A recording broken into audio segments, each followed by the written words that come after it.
প্রিয় ভিউয়ার্স, আমার YouTube channel প্রথম রংপুরের পক্ষ থেকে এবং হারুন রশিদ ফেসবুক পেজের পক্ষ থেকে আপনাদেরকে আন্তরিক শুভেচ্ছা ও ভালোবাসা। তা আমি আপনাদের সামনে একটা গল্প বলছি। তা হলো, এক দেশে পানির খুব অভাব পড়ে গেছে। তো রাজ্যের সমস্ত লোকজন এসে বলল যে, রাজামশাই, আমরা বাঁচবো কী করে? কোনো পানির ব্যবস্থা নাই, আমরা কি খাবো? আমরা আমাদের ছেলেমেয়েরা বাঁচবে কী করে? ঈদ এমন সময় রাজা চিৎকার দিয়ে বলে যে, কোথায় মন্ত্রী? দেখো, মন্ত্রী মশাই উপস্থিত। দেখো, মন্ত্রী মশাই রাজার হুকুমের অপেক্ষা করতেছেন। রাজা বলতেছেন যে, মন্ত্রী, আমার রাজ্যের মানুষ পানির অভাবে মারা যাচ্ছে, আর তুমি ঘুরে ঘুরে বেড়াচ্ছ। যাও, যেখানে পানি পাও সংবাদ নিয়ে আসো। এখন মন্ত্রী তার দলবল নিয়ে পানির খোঁজে বের হলেন। পানি তো খুঁজে পায় না। তা খুঁজতে খুঁজতে জঙ্গলের ভিতরে একটা পুকুর পেয়েছে। সেই পুকুরের মধ্যে পানি আছে। তো রাজাকে সংবাদ দেওয়া হলো যে, রাজামশাই, পানি পাওয়া গেছে।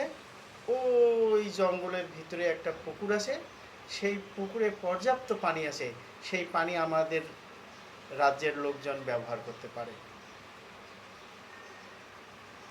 তো যেমন কথা তেমন কাজ। রাজা ঘোষণা করে দিলেন, যাও, ওই পুকুরের পানি পান করো, সেখান থেকে পানির সমাধান হয়ে যাবে।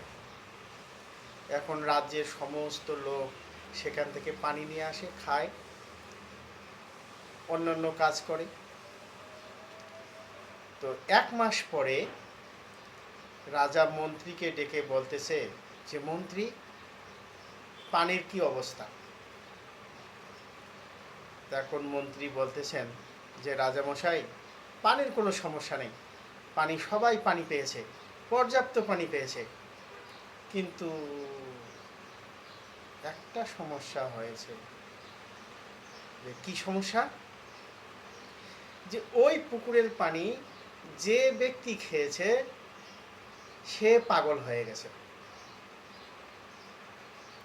তো রাজামশাই বললেন, তাই নাকি?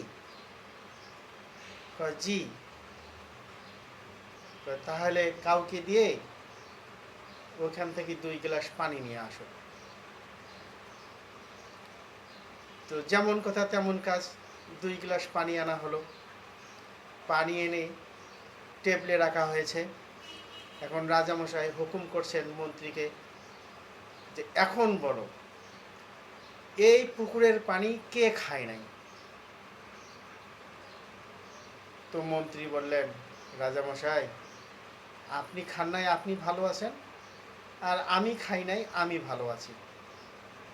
এখন রাজা বললেন, ঠিক আছে, তাহলে আগে তুমি 1 গ্লাস পানি খাও, তারপরে আমি খাবো। তো মন্ত্রী বললেন, কেন কেন কেন কেন রাজামশাই?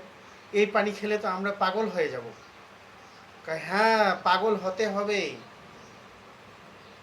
যে রাজ্যের মানুষ পাগল, সেই রাজ্যে পাগল ছাড়া কোনো শাসক যদি হয়, তাদেরকে শাসন করতে পারবে না।